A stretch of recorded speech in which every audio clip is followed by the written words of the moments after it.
Princess Rose and the Golden Bird.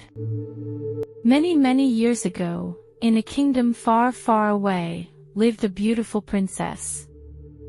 She had a great longing for red roses, so she was called Princess Rose. She had beautiful red hair.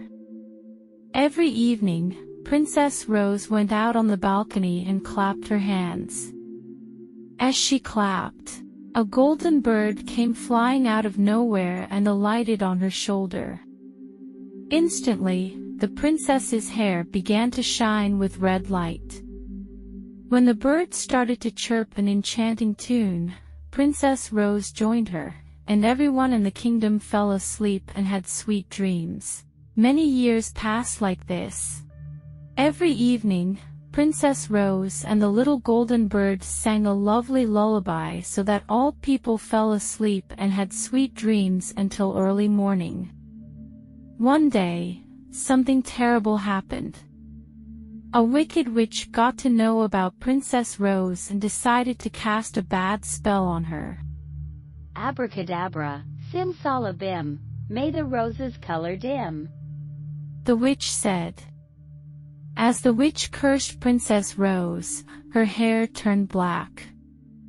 That night, when she went out on her balcony and clapped her hands, Golden Bird arrived, but her hair glowed black, instead of red.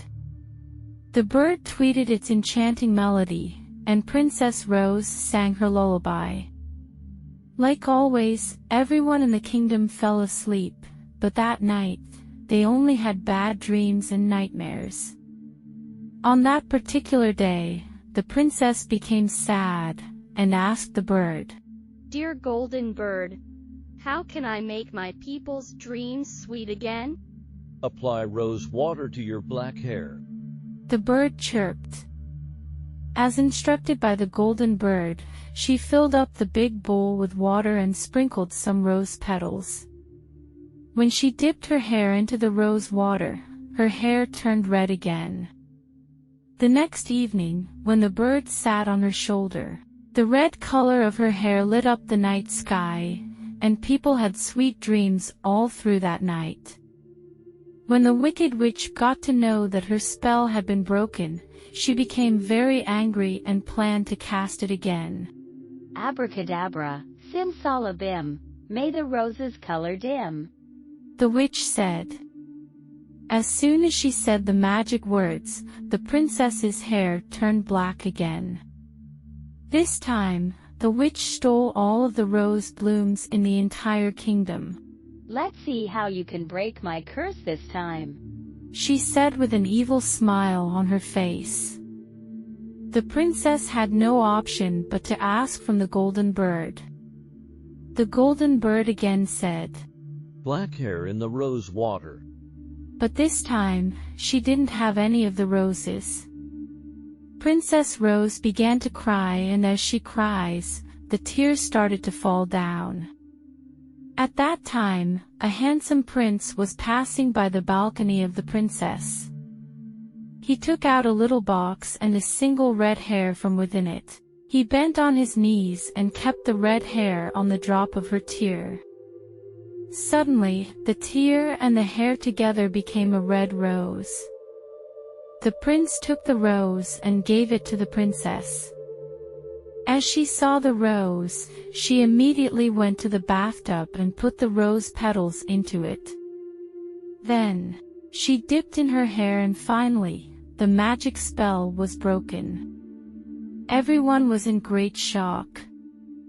The king called the prince and asked, "Young man, where did you find that red hair?" The prince said, "When we both were children, I picked a single strand of hair from her head as a sign of my loyalty to her, and she did the same to me, pulling out a strand of my own hair."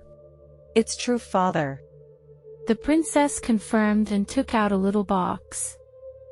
She opened her little box to reveal a single hair from the prince's head inside. Everyone was very happy with this news. The king announced the Prince and Princess Rose's marriage. When the witch got to know that her magic did not work again, Her wickedness swelled up so much that it burst into many pieces. At the very moment, Rose Bloom sprang up in the kingdom once again. And, like always, Princess Rose sang her lullaby each evening, so that all people of her kingdom fell asleep and had sweet dreams all through the night.